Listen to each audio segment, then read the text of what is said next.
Buenos días. ¿Cómo están? ¿Ya es viernes?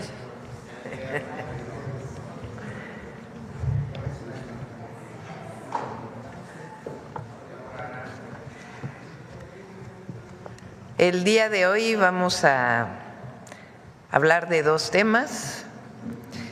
El general Pastor, director general del Aeropuerto Internacional Felipe Ángeles, nos viene a platicar de la cantidad de pasajeros que han viajado a través de este hermoso aeropuerto. A algunos les da coraje así tremendo. Hermoso aeropuerto que ganó el premio como uno de los aeropuertos más bonitos del mundo. Y también está con nosotros Enrique Álvarez Tostado, coordinador nacional de asuntos jurídicos del INAH, porque se recuperaron piezas muy importantes el día de ayer y nos va a platicar sobre eso. Y bueno, de una vez lo comento, al rato vamos a Chihuahua el día de hoy para hacer entrega, que es algo muy hermoso realmente, símbolo de lo que representa la transformación en México. Vamos a entregar un decreto de resarcimiento, restitución y titulación de 1,485 hectáreas de tierras como propiedad comunal tradicional. Esta característica de propiedad comunal tradicional se desprende de la reforma al segundo constitucional de reconocimiento de los pueblos como sujetos de derecho, pueblos originarios, a favor de la comunidad indígena de Huasachique, perteneciente al pueblo rarámuri. Ese es uno de los decretos que vamos a entregar. Es una historia de despojo, la historia de Chihuahua, de despojo a los pueblos originarios, y por primera vez hay entrega de tierras al pueblo rarámuri. Y el otro decreto, por el que se titula la superficie de 693 hectáreas de tierras como propiedad comunal tradicional a favor de la comunidad indígena de Bosques de San Elías Repechique, perteneciente también al pueblo rarámuri, en la Sierra Tarahumara. Vamos a ir a la Sierra Tarahumara a entregar estos títulos de propiedad y es parte de la continuidad que estamos dando a los planes de justicia. Bueno, vamos al informe del Aeropuerto Internacional Felipe Ángeles. Adelante, general. Con su permiso, señora presidenta. Buenos días a las distinguidas y distinguidos representantes de los medios masivos de información. Me voy a permitir hacer una breve reseña de cómo ha evolucionado el Aeropuerto Felipe Ángeles a partir del día de su inauguración. La lámina que sigue, por favor. Como se puede observar en esta gráfica, en el año 2022, durante los primeros 9 meses de operación, se transportaron 912,415 pasajeros. Durante 2023, esta cantidad ascendió a 2,63 millones de pasajeros. La que sigue, por favor. Durante este año 2024 tenemos un dato importante que es el pico máximo que hemos tenido durante los primeros 11 meses del año, destacando que en noviembre se han transportado 624,883 pasajeros. Esto posesiona al aeropuerto Felipe Ángeles como el aeropuerto número 6 de los 80 que existen en el sistema aeroportuario mexicano. Y es importante mencionar que vamos nosotros a cerrar este año con más de 6,2 millones de pasajeros. La que sigue, por favor. Iniciamos operaciones el 21 de marzo de 2022 con 6 rutas. Teníamos Tijuana, Cancún, Guadalajara, Monterrey, Mérida y Villahermosa. Y como pueden ustedes observar en esta lámina, son 37 destinos nacionales con los que ya estamos operando, donde están las principales ciudades de negocios de este país y también los principales destinos turísticos. La que sigue, por favor. El 21 de marzo de 2022 también iniciamos únicamente con una ruta internacional que era Caracas, Venezuela, y actualmente tenemos 9 rutas, como pueden ver en esta lámina, destacando que en el mes de mayo próximo pasado iniciamos operaciones a Europa, a la ciudad de Sofía, en Bulgaria. La que sigue, por favor.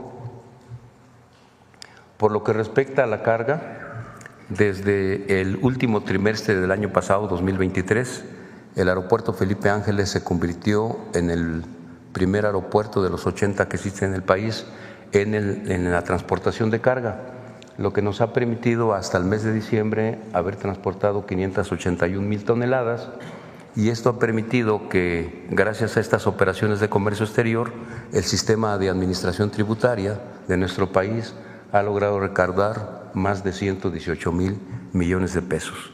¿Qué significan estas 581,000 toneladas? En el año 2022, en el aeropuerto de la Ciudad de México, que fue el último año en que se manejó la carga dedicada, se transportaron 250,000 toneladas.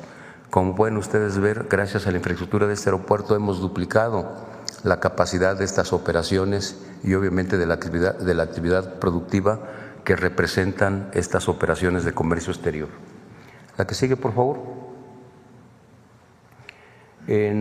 Por lo que respecta a la situación financiera, el aeropuerto Felipe Ángeles, como lo pueden ver en la gráfica, en 2022 fue deficitario, 2023 también, y este año 2024 estamos considerando facturar 2,700 millones de pesos contra un gasto de operación de 2,350 millones de pesos. La que sigue, por favor. Aquí pueden ustedes ver la evolución del punto de equilibrio.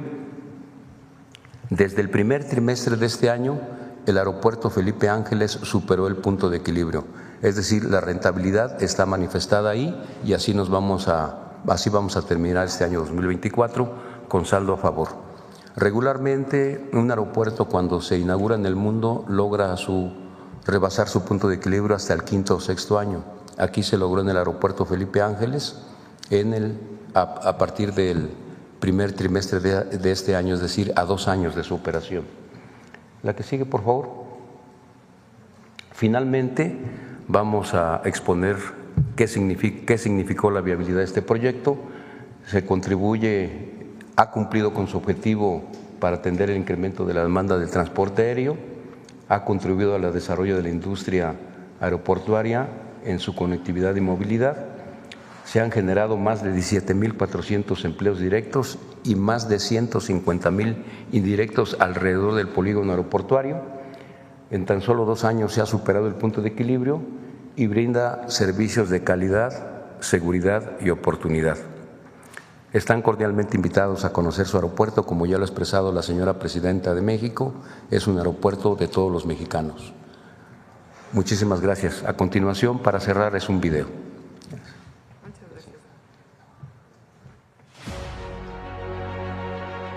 El Aeropuerto Internacional Felipe Ángeles inició operaciones el 21 de marzo de 2022. Tiene como propósito brindar servicios aeroportuarios complementarios y comerciales con altos estándares de calidad y seguridad.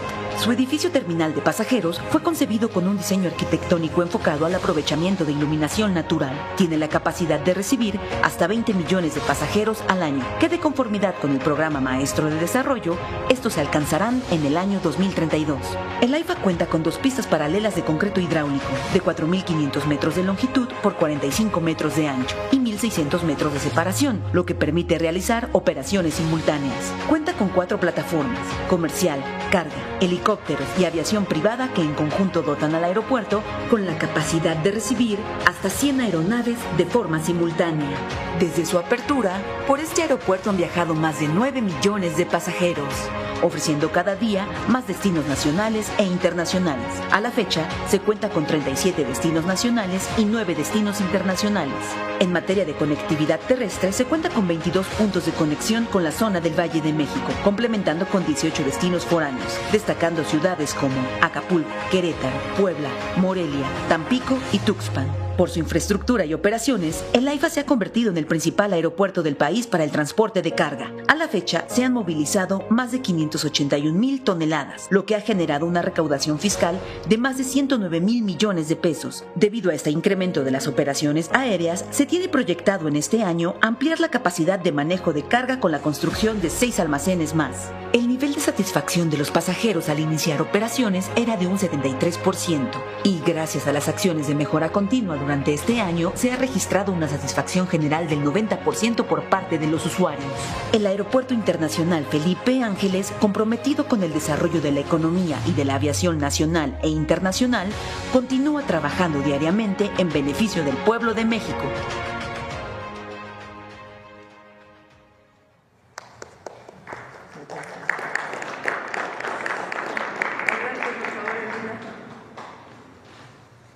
Con su permiso, Presidenta, muchas gracias.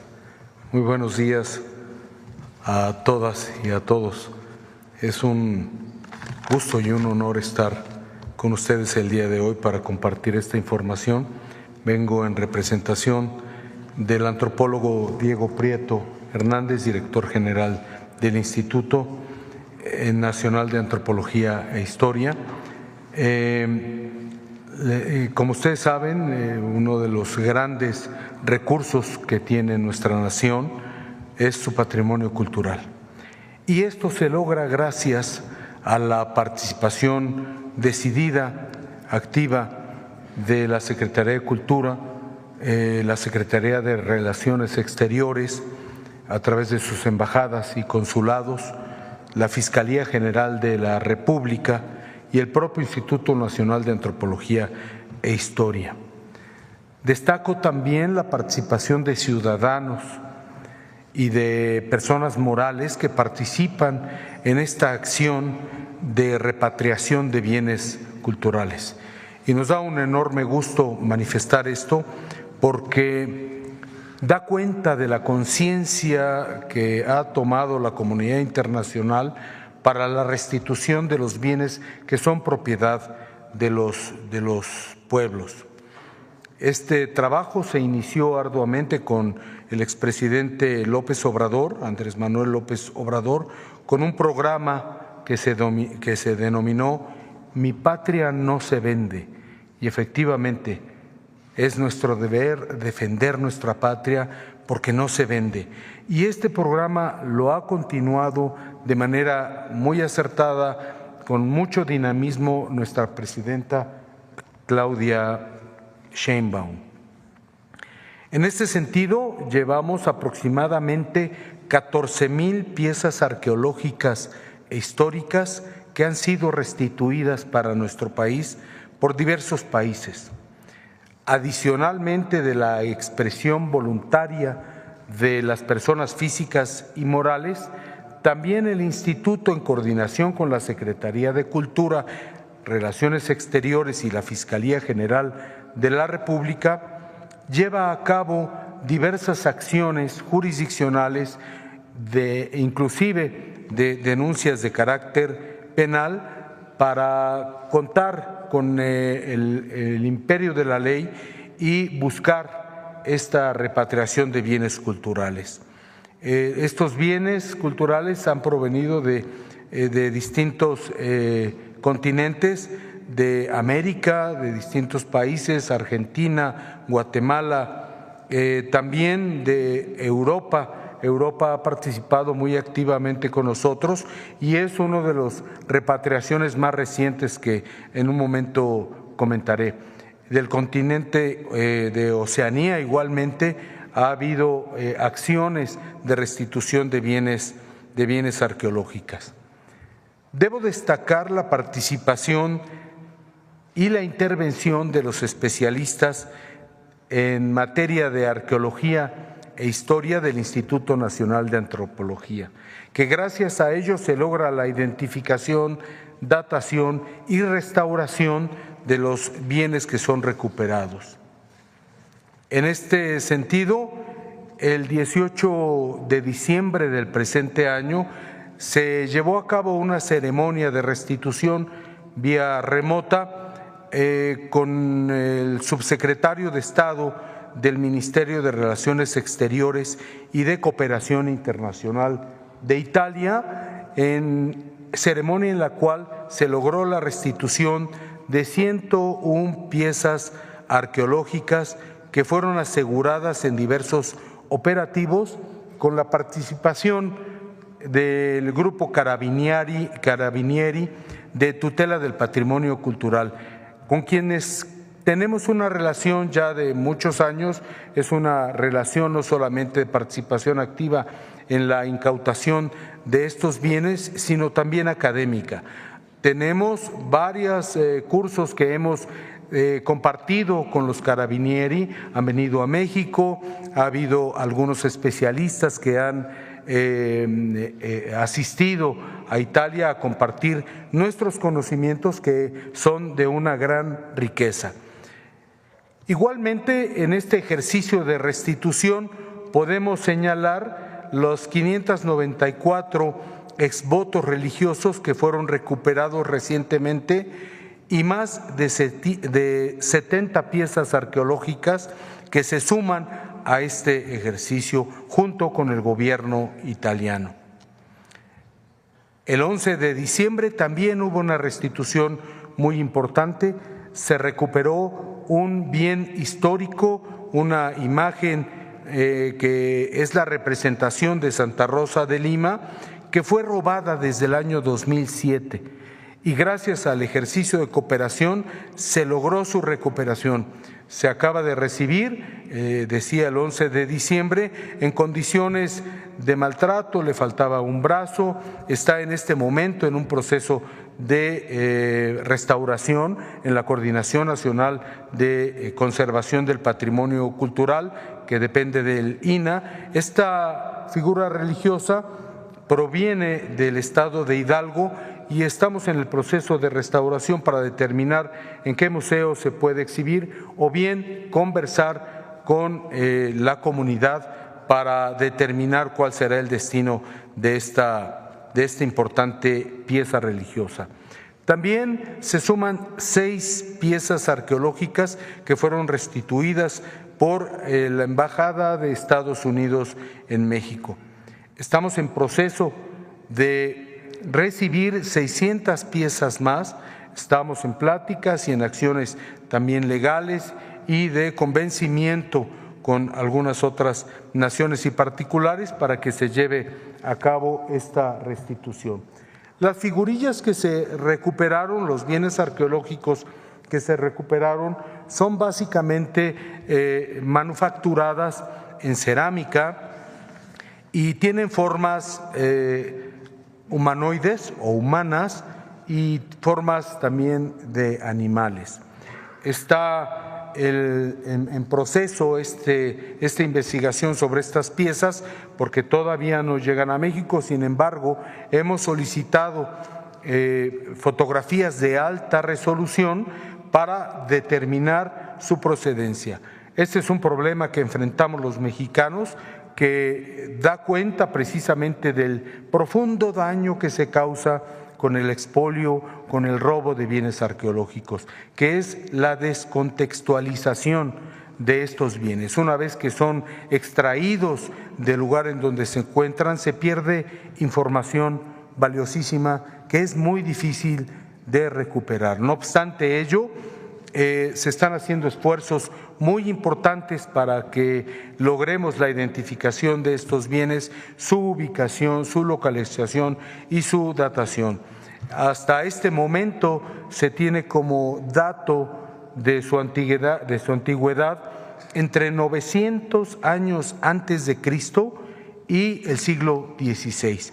La variedad de estas 101 piezas es múltiple. Como decíamos, están manufacturadas en cerámica y provienen, de acuerdo a los primeros análisis que se han realizado, del altiplano central, del occidente de México, de Oaxaca, del Golfo de México, y algunas tal parece que provienen también de la cultura maya. También estos bienes tienen como propósito el ayudar y consolidar esta cohesión social que es muy importante en este momento y que nuestra presidenta ha señalado en diversas ocasiones. De tal manera que estos bienes han sido exhibidos en algunos de los museos de la red de museos del Instituto Nacional de Antropología. Algunos de los nombres de estas exposiciones son La Grandeza de México y Un halo de esplendor, repatriación y conservación de bienes culturales mexicanos. Señora Presidenta, muchas gracias. Pues ahora sí pasamos a las preguntas. Acá. ¿Qué tal? Muy buenos días a todos y a todas. Juan Hernández de Hierro Basta, Tabasco hoy, Campeche hoy y Quintana Roo hoy, de Grupo Cantón. Sí me gustaría de los dos temas, en este caso primero del aeropuerto y después de lo que es la recuperación arqueológica. Por un lado, ¿qué representa para ustedes el hecho que este aeropuerto que fue atacado y creo que fue una de las obras a las que más se les interpuso denuncias, amparos, todo tipo de acciones precisamente para frenarlo, que hoy, bueno, 2 años con todos y los altibajos, pero los altibajos derivados de otras situaciones, está empezando a rendir frutos? Realmente ustedes ya cuando piensan que ya esté ya al 100% ya bien conectado ya todo, precisamente para que se demuestre realmente la visión de largo plazo que se tuvo sobre esta obra, y que bueno, de alguna manera también demostrar que lo que iba a ser lo que se iba a hacer en Texcoco, pues que realmente iba a ser una obra que tarde o temprano iba pues a terminar por hundirse. Y en el caso de lo que es la recuperación de piezas arqueológicas, ¿qué países ustedes han visto que han tenido mayor recepción, que realmente han querido cooperar? Porque pues ahí veíamos el caso de España, en donde pues sí había ciertas resistencias, pero vaya, no es en general, pero sí ha habido esa recepción de recuperar y de devolver parte de lo que saquearon de aquí de México. Sería esa mi primera pregunta. Sí. General, ¿quiere platicar hacia adelante todos los planes? Sí. Muchas gracias, con su permiso nuevamente. La Secretaría de la Defensa Nacional tuvo esa responsabilidad de habérsele asignado el proyecto primero para que se construyera el Felipe Ángeles en 2 años con 5 meses. Es un estudio de caso. Difícilmente en el mundo tenemos un antecedente en el que un aeropuerto se haya construido en ese tiempo y con ese presupuesto que fue de 75,000 millones de pesos. 19,000 promedio para la ciudad militar para demoler y construir nuevamente la base aérea, instalaciones militares y los museos con los que actualmente contamos, y 56,000 millones de pesos promedio para el aeropuerto. El Programa Maestro de Desarrollo, que es un documento mandatorio ante la Agencia Federal de Aviación Civil para que opere un aeropuerto, establece que en el año 2032 vamos a llegar a los 20 millones de pasajeros, con la evolución que ustedes vieron hace un momento. Consideramos que si mantenemos ese nivel de incremento en pasajeros y de carga, esto va a ocurrir 3 años antes quizá, es decir, en el año 2028-2029, especialmente con el apoyo de la señora presidenta, estaremos desdoblando la terminal como un espejo para pasar de 20 a 40 millones de pasajeros. Este es un proyecto estratégico que está planeado hasta el año 2050, en donde estamos considerando que podríamos llegar a transportar por ese polígono aeroportuario hasta 100 millones de pasajeros. Si ahorita somos el 8º aeropuerto de los 80 que existen en el país, perdón, el 6º de los 80 que existen, seguramente en el mediano plazo estaremos ocupando el 3er lugar y en el largo plazo será el principal aeropuerto en el Valle de México y del sistema aeroportuario mexicano y de América Latina.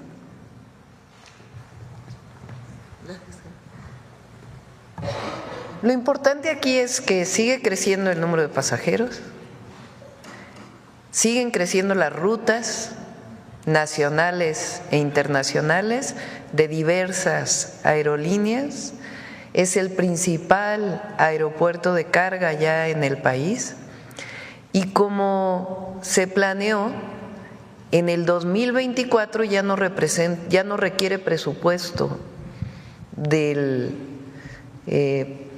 presupuesto de la Federación para poderse mantener y operar, sino que ya es no solamente sustentable, sino que además tiene ingresos adicionales. Entonces, todos aquellos que apostaban a lo contrario, pues esta es la mejor demostración de que fue lo mejor que se pudo haber hecho. Con el adicional, y además qué bueno que lo pones así, el aeropuerto de Texcoco, o el que llamaban el internacional de la Ciudad de México, que ni en la Ciudad de México iba a estar, se hubiera hundido, tal cual, en términos económicos y en términos físicos, porque es una zona de hundimientos. Y hoy tenemos el Parque Ecológico del Valle de Texcoco, del lago de Texcoco, que además vamos a potenciar todavía más, que es el parque más grande que hay en la zona metropolitana del Valle de México. Entonces, es una visión distinta. En los gobiernos del pasado, pues era la visión del negocio por el negocio en manos privadas. Y ahora, pues la visión es que es un aeropuerto del pueblo de México y de la nación, y que da perspectiva de futuro, no solamente para el propio aeropuerto, sino para la zona. Ahí en esa zona estamos pensando en uno de los polos de bienestar, ya lo vamos a informar en su momento, con cierta orientación, porque vamos a aprovechar las ventajas competitivas del AIFA como aeropuerto de carga. Entonces, es una muy buena noticia. Y en cuanto sobre el tema de… Muchas gracias. Con todo gusto. En general, consideramos que ha habido una muy importante participación del conjunto de países en el mundo. Podemos destacar Italia, que participa muy activamente con nosotros, no solamente en esta búsqueda de bienes que son patrimonio de los mexicanos. Estados Unidos ha cooperado con nosotros, Perú ha cooperado con nosotros, y yo creo que esto es consecuencia del fortalecimiento de la imagen de nuestro país y de los mexicanos, lo cual, como ha señalado nuestra presidenta insistentemente, y de lo cual nos debemos de sentir profundamente orgullosos, somos una gran nación. Y la recuperación de estos bienes contribuye sólidamente a esta imagen tan positiva que estamos generando y que está encabezando nuestra presidenta. Seguiremos contribuyendo en estas acciones. Decía hace un momento nuestra presidenta que va a Chihuahua para la restitución de algunas tierras. Nosotros también estamos colaborando en estas acciones porque necesitamos que esto se consolide, y es fundamental la recuperación de la imagen y el fortalecimiento de nuestros pueblos originarios. Estamos trabajando muy fuertemente junto con usted, ¿Tiene un aproximado de cuánto es el valor, no sé, se puede decir el valor económico de lo que se ha venido recuperando hasta la fecha? Bueno, en el comercio sí se les otorga un valor. Para nosotros no tienen valor. De hecho, nuestra propia legislación establece que son bienes alejados del comercio totalmente, porque entonces perderían ese sentido cultural que nos da sentido de dónde venimos, en dónde estamos parados y hacia dónde vamos. El camino que ha tomado hoy nuestro país considero que es el camino de la recuperación de nuestra gran nación.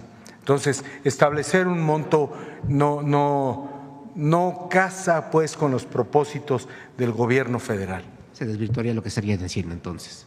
Así es. Muchas gracias. Gracias, presidenta. Y rápidamente, una segunda pregunta, doctora.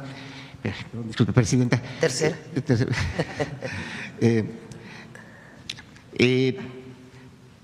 Sobre el caso, bueno, ayer usted hicieron un anuncio de combatir lo que es la piratería, el contrabando, todas estas acciones, bueno, en el caso de proteger la industria textil mexicana. Hoy lo voy a trasladar un poquito más a la Ciudad de México. Se han venido dando una serie de presiones por parte de comerciantes que, bueno, por la acción que se realizó ahí en Izazaga, en donde también hubo un fuerte golpe a lo que fue a la piratería de países asiáticos. Y bueno, algunos de estos comerciantes están haciendo bloqueos como forma de presión, ¿no? Algunos alegan que le están quitando sus fuentes de empleo, pero lo que no se está tocando de fondo es precisamente este combate a la piratería y a la protección de lo que es los verdaderos comerciantes, de la verdadera industria nacional.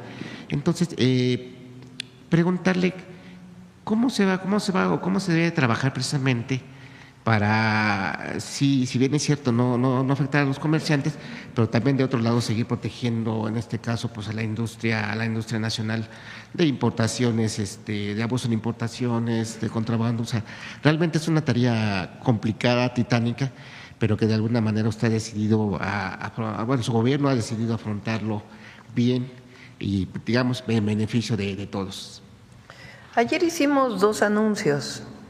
Uno de los aranceles, particularmente para ciertos productos de la industria textil, que algunos medios hoy lo toman como si fuera un mensaje a China o no. A Trump incluso. Tiene que ver con la protección de la industria nacional.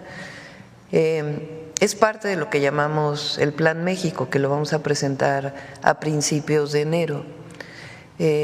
Durante toda la campaña, particularmente en Guanajuato, en Jalisco, en la zona del Bajío, aunque no solamente, hay muchísimas empresas familiares, ni siquiera son las grandes empresas, o empresas familiares que tienen décadas trabajando la maquila de productos o haciendo sus propias marcas. Y tiene ya varios años que han venido cerrando por la entrada de productos que en realidad utilizan esquemas de, como ayer lo explicaba Marcelo, de facilidades para la exportación que en realidad no tienen ese fin. Entonces, la industria de exportación no tiene ciertos impuestos que se le colocan a la importación porque después tiene exportación. Esa característica, cuando en realidad no se exporta, sino que se vende en el país, pues está siendo una trampa en realidad. ¿Y a quién afecta? Pues a todas estas empresas familiares que dan muchísimo empleo en la zona.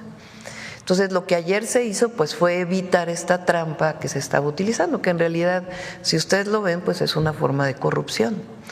Y la otra fue este control que se está poniendo a los agentes aduanales, que hay agentes aduanales que hacen su trabajo, pero hay agentes aduanales que también aprovechan estos resquicios para pues utilizar formas de pago ilegal, vamos a llamarle así, para dar permisos. Entonces ahora se les hace corresponsables y al hacer este análisis pues se está viendo que hay agentes aduanales que no están cumpliendo. ¿Esto en qué va a repercutir?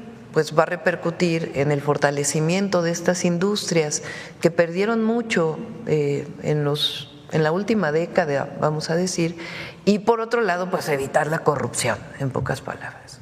Entonces, eso es lo que se anunció el día de ayer, más allá de un tema en particular a productos asiáticos, que no es el tema, ¿no? Y por otro lado,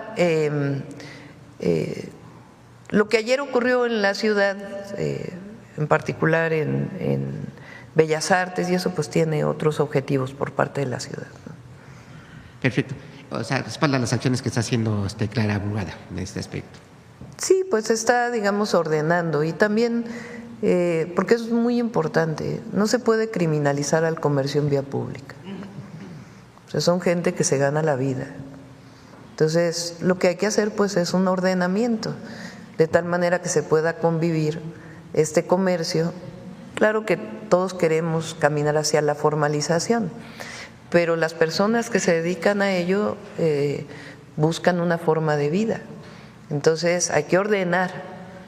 No es un asunto de que están cometiendo un delito o algo así, sino sencillamente ordenar para que se pueda apreciar el patrimonio cultural de México, los peatones puedan caminar y al mismo tiempo pues que pueda haber mercancías que puedan ser utilizadas por mexicanos y mexicanas. Es un asunto de ordenamiento. Perfecto. Finalmente, perdón, discúlpenme a todos.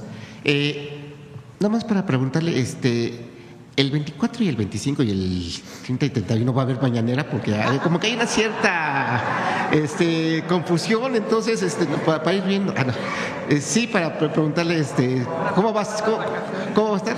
Les vamos a dar vacaciones 24 y 25. ¿Cómo va a estar la mañanera? Entonces, sí. 24 y 25 no vamos a tener, 26, 27, 28, Día de los Inocentes, 29 y 30 sí, 31 y primero no. Bien.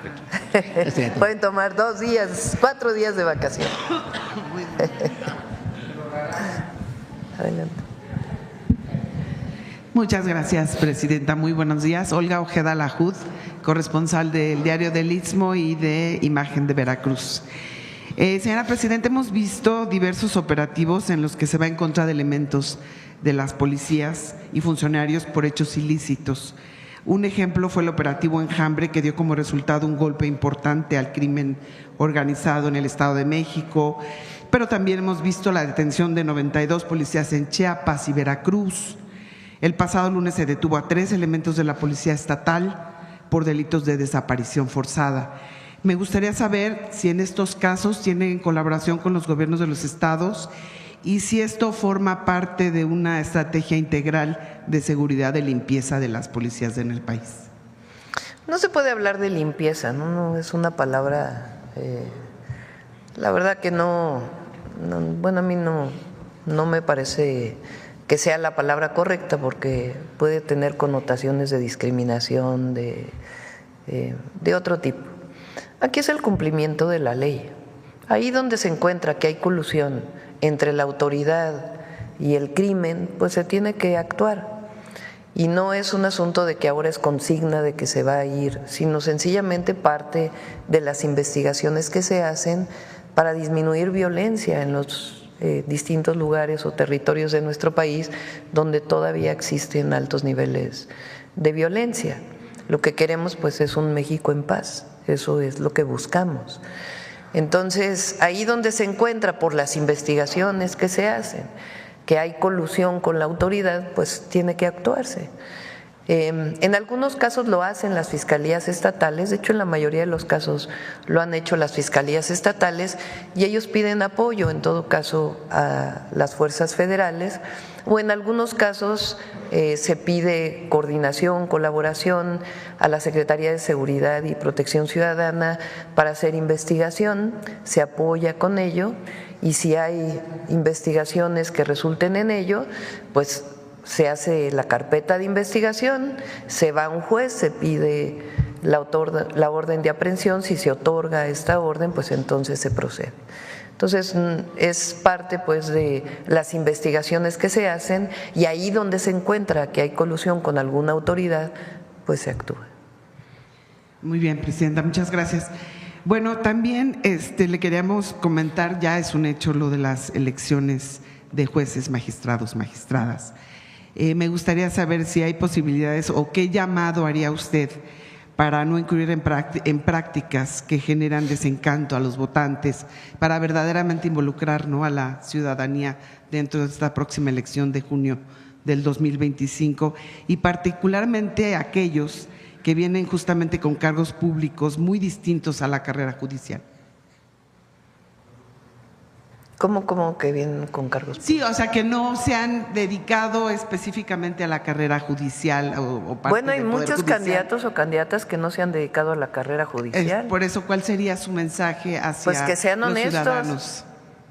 pero a los que votan, como para que no Pues que haya información del día de la votación, eso lo puede hacer cualquier persona, mientras no orientes a la votación de una u otra persona.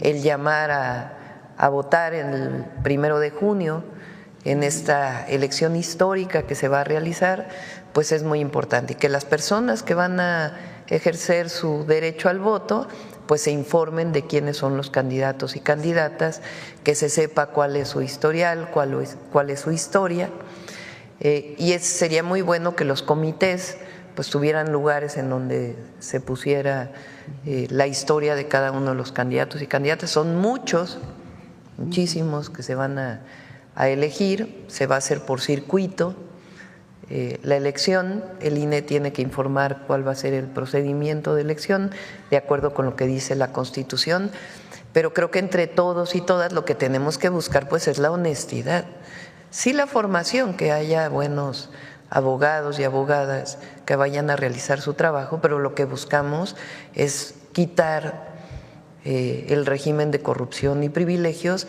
y separar el poder económico del poder judicial, que no haya estos vínculos que están asociados a la protección pues de ciertos grupos. Entonces eso es lo que se está buscando con la elección, y estamos convencidos, o yo estoy convencida, de que el pueblo de México sabrá elegir. Muchas gracias. Una última pregunta, Presidenta. Se ha mencionado la posible incorporación del senador Miguel Ángel Yunes Márquez a Morena. Llega pues de que fue expulsado del PAN por votar a favor de la reforma judicial, ha sido arropado por el presidente del Senado y por el presidente de la Jucopo. Sin embargo, la gobernadora Rocío Nale dijo no sentirse cómoda con ellos y que no está dispuesta a sentarse con él o su familia por la violencia de género que sufrió durante la última campaña. Presidenta, me gustaría saber su opinión, si usted cree que tendrían los Yunes abierta la puerta para integrarse a la Cuarta Transformación, o el pasado que tienen en Veracruz va a pesarles. Sí, lo que entiendo es que fue una decisión de ellos, y también se ha dicho que fue para quitarles las, iba a decir averiguaciones, las carpetas de investigación que llegaron a tener. Es una decisión de ellos haber votado en su momento a favor de la reforma al Poder Judicial. No hubo una negociación, hasta donde yo sé, de que iban a entrar o no a un partido político, y en todo caso es una decisión que tiene que tomar pues la dirigencia de Morena, de si de acuerdo a los estatutos pudieran entrar o no a Morena. Pero no es que haya sido una, hasta donde yo conozco, una negociación en ese sentido. Es una decisión de ellos el haber votado por las propuestas que envió en su momento el presidente y que hemos estado enviando. Entonces la decisión de si entran o no a Morena pues le corresponde a la dirigencia. Pues le corresponde a la dirigencia, no voy a meterme yo en ese tema. Nosotros tenemos que cuidar siempre al movimiento del que venimos.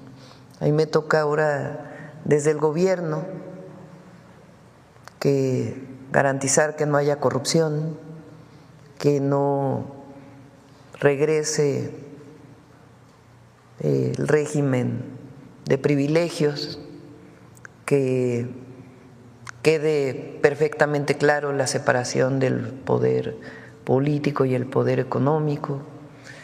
Me corresponde también gobernar con los principios del humanismo mexicano, estar cerca del pueblo siempre, saber que nuestra base, nuestro sustento es el pueblo de México, y que haya honestidad, honradez para dar resultados y mucho amor al pueblo. Así fue mi consigna en la campaña. Honestidad, resultados y amor al pueblo, y eso es lo que a mí me corresponde desde el gobierno garantizar. A la dirigencia del partido le corresponde también lo mismo. Entonces pues tienen que evaluar en este marco. Muchas gracias, presidente.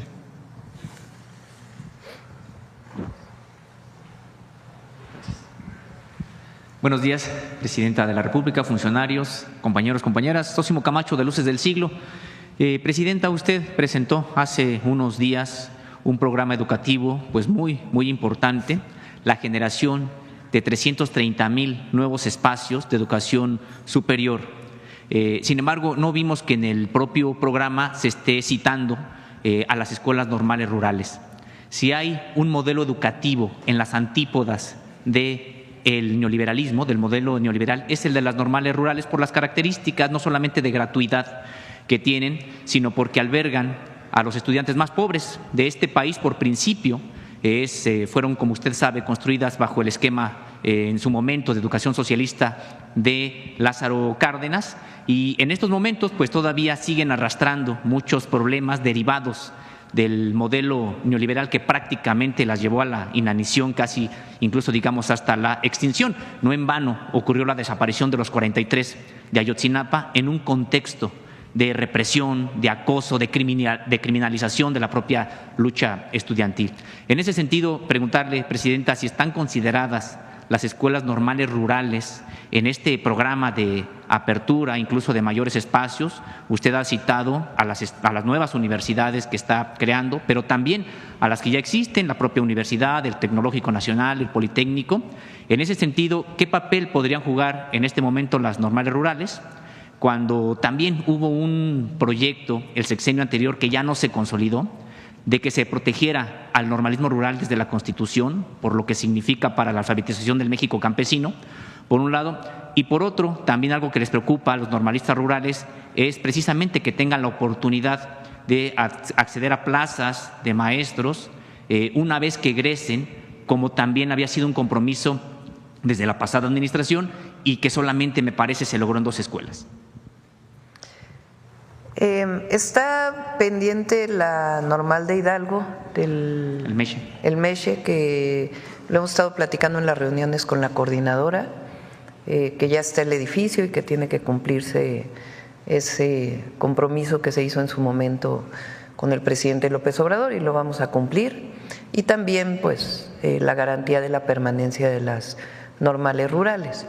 En particular los 330 espacios que planteamos, más que en las normales rurales, está planteado en las universidades Benito Juárez, en la Universidad Nacional Rosario Castellanos, la Universidad de la Salud, el Tecnológico Nacional de México y el Instituto Politécnico Nacional, pero eso no quiere decir pues que no se trabaje también en las normales. Estamos trabajando en el esquema, yo propuse en los 100 puntos, porque es algo que se ha venido trabajando en las mesas con el CENTE y con la CENTE, de la modificación del UCICAM, que es la manera de ingresar. La reforma educativa planteaba incluso la permanencia evaluada a través del modelo de la reforma educativa. Eso se eliminó y cambiaron muchas cosas, tan es así que hoy están basificados prácticamente 1 millón de maestros de educación y maestras de educación básica. Entonces estamos trabajando para cambiar la UCICAM famosa, que es la manera de ingreso y evaluación de carrera. Hay quien plantea que no debería de existir en el tercero constitucional, hay quien plantea que sí, lo estamos evaluando, pero pues la idea de que se incorporen normalistas rurales. Vimos la posibilidad de que los egresados de educación, de profesores, de profesoras, de formación de profesores de las Benito Juárez ingresen ya también con plaza, o que tengan la capacidad, la posibilidad de ingresar con plaza a ser maestros y maestras de educación básica pública. Entonces está trabajando junto con el Magisterio Nacional para poderlo definir. Entiendo que ha habido alguna reunión de los normalistas rurales en las que estuvo presente también el secretario de Educación, Mario Delgado, con la Federación de Estudiantes Campesinos Socialistas de México, que es la que aglutina precisamente a todos los integrantes de estas normales. Ellos han solicitado también diálogo con usted. No ha habido un diálogo entre esta organización desde la época de Lázaro Cárdenas. Nada más preguntarle si usted estaría dispuesta a platicar con ellos. Pues yo creo que siempre estamos dispuestos a platicar con cualquier compañero, compañera, organización. pero creo que se están entendiendo con Mario. Entonces, vamos a esperar. Muy bien, gracias, presidenta. En otra información, preguntarle si dentro de la perspectiva de su gobierno está a revisar algunos de los nombramientos que se hicieron con respecto de embajadores, por supuesto representantes de México en el mundo, y que se otorgaron a exgobernadores. En su momento, pues no se sabían datos o no se tenían datos que ahora ya se tienen, y en ese sentido ejemplificarle con un caso, el de Carlos Joaquín González, exgobernador de Quintana Roo, quien, bueno, pues ahora se sabe después de los trabajos de la Auditoría Superior de la Federación que hay irregularidades por 7,000 millones de pesos en las cuentas del Estado, y que además mucho de lo que se podía haber recuperado o investigar prescribió porque tampoco hubo acción en su momento de las propias autoridades. Hoy es embajador él en Canadá, y pues tampoco lo vimos muy activo en la defensa, digamos, del país frente a estas declaraciones surgidas en Canadá que buscaban hasta dejar a México fuera del Tratado de Libre Comercio. En general, las observaciones de la auditoría tienen que demostrarse, primero viene la observación y luego viene la contestación de las autoridades correspondientes y en todo caso de quien estuvo participando en un gobierno. Entonces hay que esperar antes de a que termine pues el proceso de las observaciones y ver si realmente se confirman o no se confirman. Y por lo pronto pues sigue siendo embajador. Apenas estamos revisando el tema de las embajadas, consulados. Rutilio se fue, el exgobernador de Chiapas, a Miami, y se nombraron otras 2 cónsules que vienen del Servicio Exterior Mexicano. Se ratificó un nombramiento que se había hecho, que había quedado pendiente en el Senado por parte del entonces presidente López Obrador, pero apenas estamos haciendo una revisión de nuestros embajadores y embajadoras. Y finalmente, presidenta, se informó aquí acerca de la recuperación de bienes arqueológicos, pues un esfuerzo muy importante para repatriar estas, sobre todo piezas arqueológicas, y se dijo también quiénes son los países que han estado colaborando de manera muy cercana a México, destacándose el caso de Italia, pero también si nos pudieran decir qué países son los que están renuentes a colaborar, a entregar piezas arqueológicas. De manera desafortunada, piezas arqueológicas de México hay prácticamente en toda Europa, y que de manera incluso masiva. Si tienen algún dato sobre qué países se niegan a participar en esta entrega de bienes hacia México. ¿Quiere comentar o no? ¿Sí? Gracias. Muchas gracias. No es precisamente una negación absoluta, pero sí ciertas actuaciones reticentes.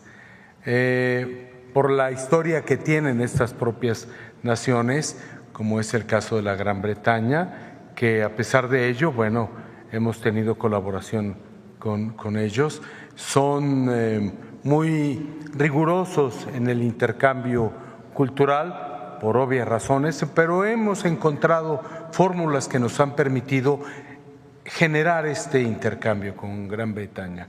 Lo mismo sucede con Alemania. Alemania también es un país que nos apoya, pero tiene ciertas reglas que son muy estrictas, ¿no? Por esta tradición que tienen de acumulación de bienes, ¿verdad? Que de alguna forma, también hay que decirlo, hacen un trabajo de conservación muy importante, pero sus reglas son muy rígidas para los intercambios culturales. Nada más también en ese sentido, si se han… Gracias, muy amable. Nada más si en ese sentido se han detectado redes de tráfico de este tipo de bienes entre pues empresas precisamente privadas. Bueno, colaboramos con la Policía Cibernética para identificar a las compañías que ponen en venta bienes arqueológicos. En el momento en el cual detectamos que hay piezas mexicanas o presuntivamente mexicanas, arqueológicas o históricas, hacemos un procedimiento a través del cual nos apoya la Secretaría de Relaciones para evitar la venta de estos bienes arqueológicos o históricos y buscar la restitución de ellos. Ese es el trabajo que fundamentalmente estamos haciendo. ¿Alguna vez se recuperará este bien que en el ámbito popular pues es, digamos que es como un símbolo, que es el penacho de Moctezuma, y no porque sean mejor que otras piezas arqueológicas, pero bueno, en el ámbito popular siempre se tiene ese sentimiento de alguna vez recuperar el penacho de Moctezuma? Claro, el bien cultural salió legalmente, no es producto del expolio, del robo, el saqueo, etcétera. Eso es muy complicado porque hubo una voluntad por parte de las autoridades o gobierno mexicano en su momento y permitió la salida. No obstante ello, tenemos una cooperación excelente. Recientemente fueron restauradoras mexicanas para llevar a cabo trabajos muy destacados en la restauración del penacho y que hicieron un trabajo ejemplar verdaderamente, y además se constituyeron nuestras restauradoras y restauradores mexicanos como uno de los mejores del mundo. La cooperación sigue y además, bueno, pues el gobierno mantiene en condiciones de, digamos, de excelencia climáticas, etcétera, y en esta cooperación nos invitan a trabajar con ellos en la restauración, porque además en arte plumario, pues México tiene una gran tradición y excelentes restauradoras, conservadoras. Muy amables, gracias. Muchas gracias. Gracias, presidente. A ver, pon el mapa de dónde se han repatriado, que presentó.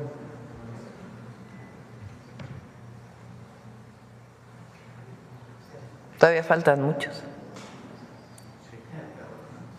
España sería muy bueno que enviara.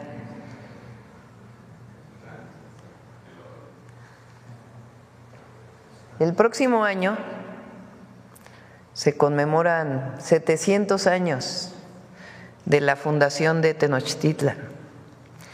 Vamos a hacer muchas cosas relacionadas con los pueblos originarios de hoy y las culturas originarias. Durante todo el 2025. Y les voy a adelantar, lo vamos a presentar el lunes, tiene que aprobarlo el Congreso, ¿cómo le llaman? La permanente, la comisión permanente, pero queremos dedicarlo, así como cada año se dedica, este año es el de Felipe Carrillo Puerto, el próximo año lo vamos a dedicar a las mujeres indígenas. Está dedicado el 2025 a las mujeres indígenas. Y vamos a hacer pues varias actividades y trabajos relacionados también con la fundación de Tenochtitlan. Porque es no solamente las mujeres de entonces, de las culturas originarias, sino también las de hoy. Es un llamado en contra del racismo, del clasismo. En la Ciudad de México, en su momento hicimos una encuesta con la Comisión contra la Discriminación, y en esta encuesta se preguntó ¿por qué se discrimina más? A través de una metodología. El primer lugar era el color de la piel. El segundo era origen de un pueblo originario indígena. Y el tercero era mujer. Entonces, las mujeres no blancas, vamos a ponerlo así, de un pueblo originario son las más discriminadas.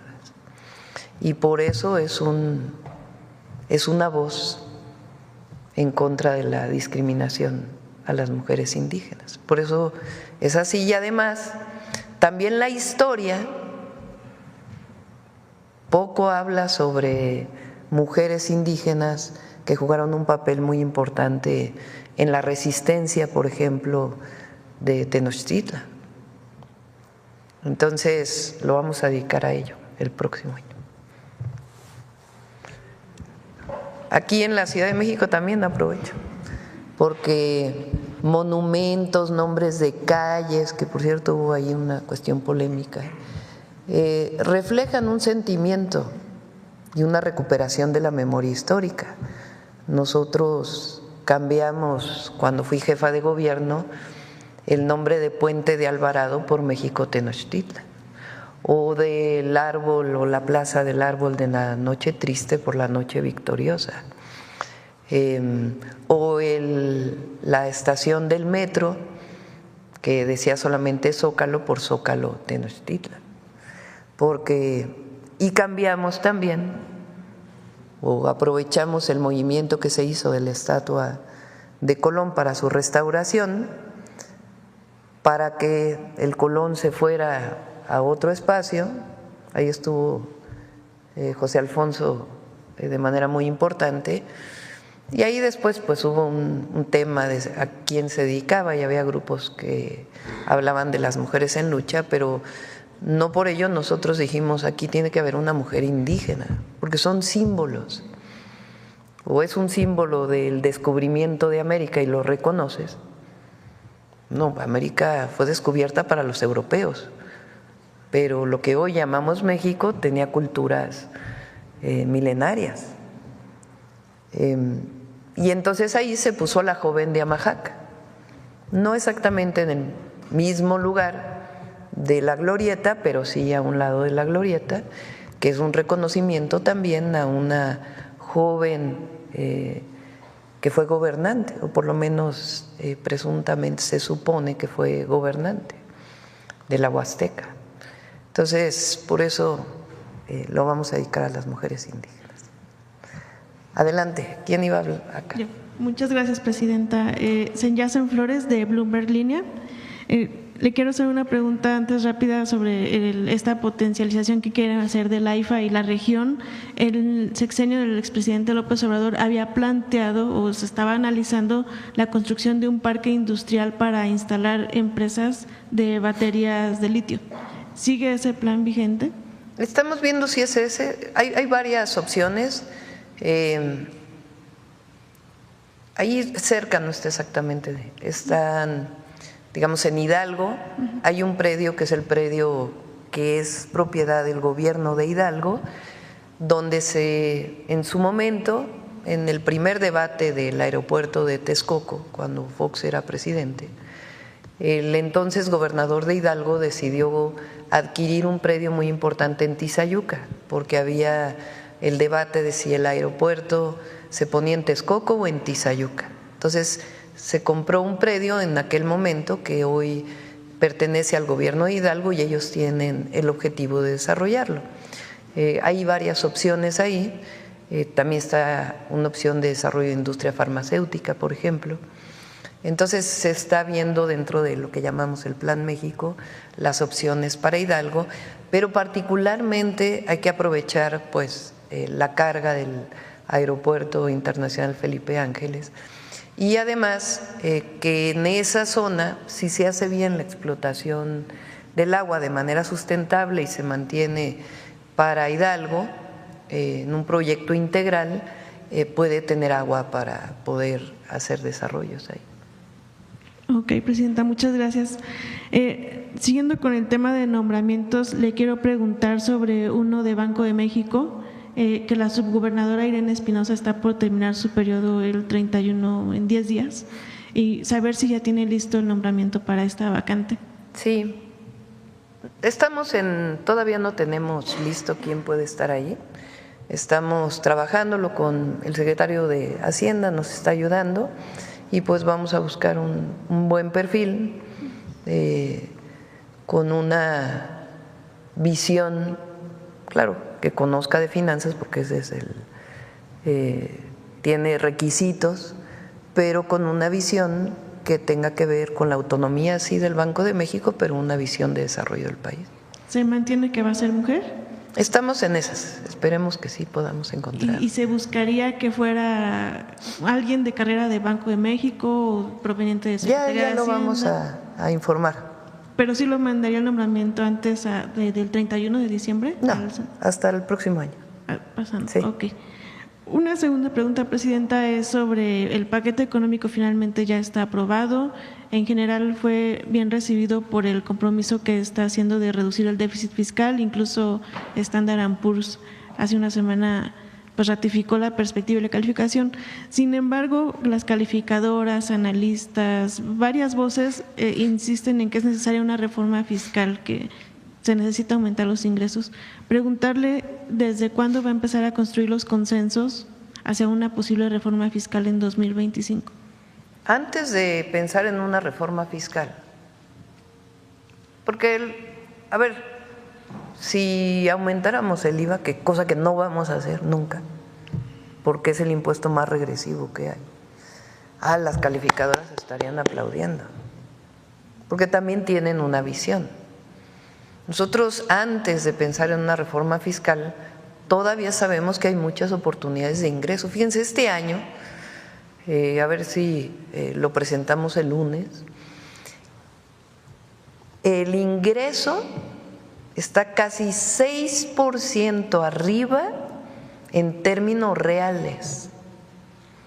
Estamos hablando de que este año ingresaron a la tesorería más de 400,000 millones de pesos respecto al 2023. Y no hubo reforma fiscal. Es decir, se sigue trabajando para que se paguen los impuestos que se tengan que pagar y erradicar cualquier forma de corrupción y privilegios. Entonces, todavía hay muchas áreas de oportunidad, vamos a ponerlo así, de mayores ingresos. Y lo vamos a trabajar así primero antes de pensar en una reforma fiscal. Es una visión que nosotros hemos planteado, que en esencia es la economía moral, erradicar la corrupción.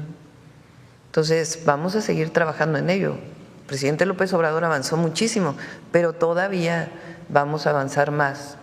Ya en el 19 constitucional, las factureras ya es delito con prisión preventiva oficiosa. Todavía, aunque ha disminuido mucho, todavía hay facturación falsa.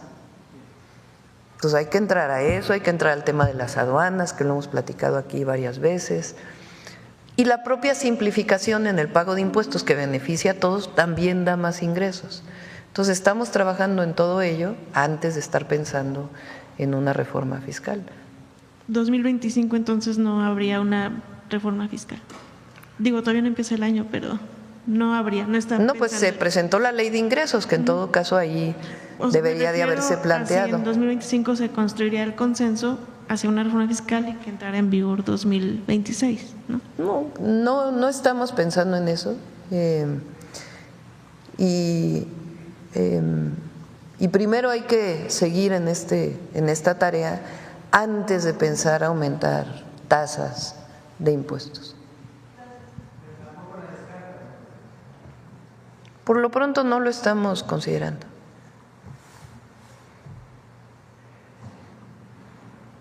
No me levanto porque estorbo aquí las cámaras. Gracias, Presidenta. Buenos días a los funcionarios que acompañan en esta conferencia. Presidenta, tengo una pregunta. Hoy dos le voy a hacer.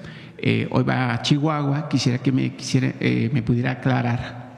La administración pasada, el presidente también fue con los rarámuris a entregarle grandes extensiones de tierra y por supuesto el tema del agua, que pues es principal para cualquier ser humano y está establecido en el cuarto constitucional de nuestra Carta Magna. En ese sentido quisiera saber si los terrenos que hoy va usted a entregar con los títulos de propiedad son adicionales de su gobierno o forman parte de lo que fue el proyecto del presidente. Viene trabajándose desde antes, pero no se había entregado.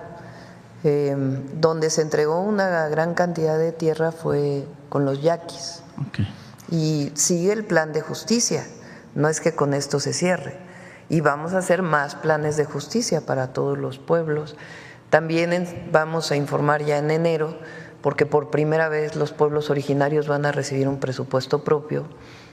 Vamos a iniciar con algo pequeño y después lo vamos a ir incrementando, que es parte de la reforma al segundo constitucional. Correcto. En Chihuahua, el alcalde Marco Bonilla es el segundo cártel inmobiliario que, digamos, existe en el país, después de Jorge Romero aquí en la Ciudad de México. Se ha dedicado a entregar, obviamente, permisos a diestra y siniestra para construir edificios, departamentos, y aquí el grave problema es el agua, Presidenta, donde, desde mi punto de vista, creo que su proyecto de plan hídrico será un plan transaccional de su gobierno para que todos los mexicanos tengamos agua y suficiente. ¿Qué haría su gobierno, qué está planeando su gobierno para combatir estos cárteles inmobiliarios que además pues, pululan por donde quiera? En el Estado de México hay muchos que en este momento no va a mencionar, pero ¿cuál es el proyecto de su gobierno para combatir estos cárteles inmobiliarios que además pues, los lideran los panistas y la oposición? Y bueno, pues entonces, si son muy puros, pues entonces que demuestre lo contrario. Ahí donde haya irregularidades, pues ahí se va a investigar. Eso, las irregularidades tienen que ver con fraudes, en algunos casos son delitos del fuero común que tienen que ver con las fiscalías estatales y en otros casos, pues delitos del fuero federal que tienen que ver con la Fiscalía General de la República.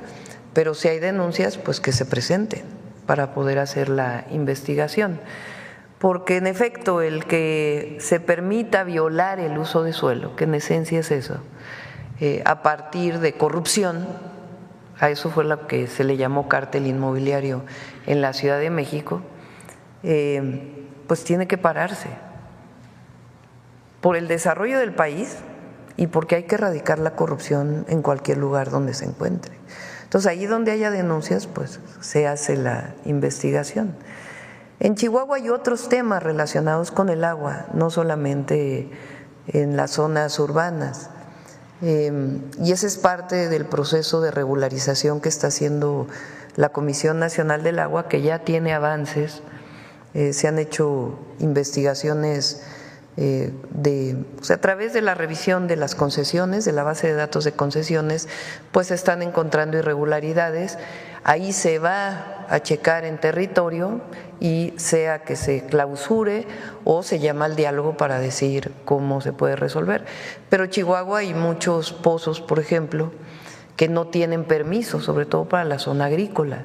Y ahí lo que hay que hacer pues es trabajar con quien tiene estos pozos, ver si son necesarios, si no son necesarios, pero que en todo caso se regularice lo que se tenga que regularizar y aquello que no se pueda regularizar, pues que se evite la explotación del agua de manera ilegal.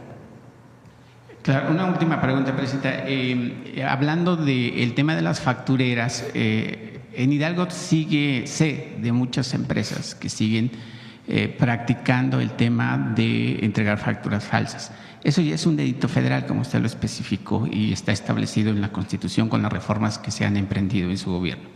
El tema del outsourcing también se combatió durante el gobierno del presidente y obviamente en el de usted pues no se permite. En el tema ese del outsourcing, yo quisiera preguntarle de Raúl Beiruti Sánchez, que el mejor conocido como el rey del outsourcing, que bueno, pues evadió impuestos de ICR, el IVA, y hoy se encuentra prófugo. Hay una investigación en la Fiscalía General de la República. Yo no sé si su gobierno sigue con este tema o qué va a pasar con él, porque además este hombre empresario pues también prestaba servicios a múltiples empresas que pues les manifestaba o les ayudaba con los pagos al SAT. Entonces, hoy estas empresas están metidas en un vericueto porque este empresario, que con su despacho nunca reportó al SAT todas las retenciones que se les detiene a los empleados cuando se trabajan en empresas, y están metidas en un grave problema con el SAT, pero en realidad el problema lo generó este hombre, es el rey del outsourcing. ¿Qué va a pasar con estos personajes, Presidenta, que creen que yéndose del país pues ya están limpios, se purifican y después regresan al México que vivimos como si no hubiesen hecho nada? Algunas de las empresas de esta persona fueron presentadas las denuncias ante el juez, de nuevo el Poder Judicial, y no procedieron. Sigue de todas maneras la Fiscalía, hay una mesa de trabajo entre el SAT y la Fiscalía General de la República, y más ahora que es un delito federal y que tiene prisión preventiva oficiosa, pues se va a seguir investigando a todas las factureras, porque todos tenemos que pagar impuestos. Esa es una parte de la responsabilidad como ciudadano. Y hay leyes que establecen cuántos impuestos debes pagar, de acuerdo con tus ingresos y de acuerdo con el giro mercantil que tengas si eres una persona moral. Entonces debe ser sancionado aquel que utiliza una forma de defraudar a los mexicanos y a las mexicanas, porque no es al fisco, es el país, y al pueblo de México, porque los recursos públicos de los impuestos pues son para regresarlos al pueblo, con obras de infraestructura para el desarrollo del país o con programas de bienestar o con el cumplimiento de los grandes derechos, la educación, la salud, el acceso a la vivienda. Ese es el objetivo del presupuesto público, orientado a una visión de por el bien de todos, primero los pobres. Esa es la visión de la Cuarta Transformación, pero todos tenemos que pagar impuestos. Aquel que defraude al fisco no es al fisco, no es al gobierno, es al pueblo, es a la nación. Entonces estas investigaciones siguen y por eso también es importante la transformación del Poder Judicial, porque hay muchos jueces que cuando se trata de estos temas pues aceptan amparos a diestra y siniestra. Entonces, no porque no deba existir el amparo, debe existir, pero no para que sea para garantizar privilegios y esas empresas, en contra de la ley. Perdón, presidente, y estas empresas que tienen problema aún con el SAT, no porque no hayan querido pagar, sino que confiaron en este rey del outsourcing y al final pues los defraudó. ¿Cómo colaborar con ellas o qué se hará con esas empresas que son deudoras, pero digamos no tienen la culpa, sino que confiaron en un tercero que también los defraudó? Pues tienen que acercarse al SAT y además hay que ver pues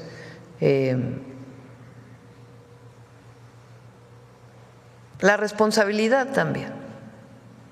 Claro. Porque una empresa cuando factura pues también sabe a qué factura, ¿verdad? Sí. Porque si vas a comprar, eres una oficina y vas a comprar papel, pues tienes una factura de alguien que vende papel. O lápices. O lápices, o computadoras, o pagas tu conexión a internet, o no sé, lo que tenga que ver, la luz. Entonces, si compraste, ¿a quién le compraste el papel? Entonces, por eso, en todo caso, pues tienen que acercarse al SAT. Recuerden que ya no se pueden condonar impuestos, es constitucional.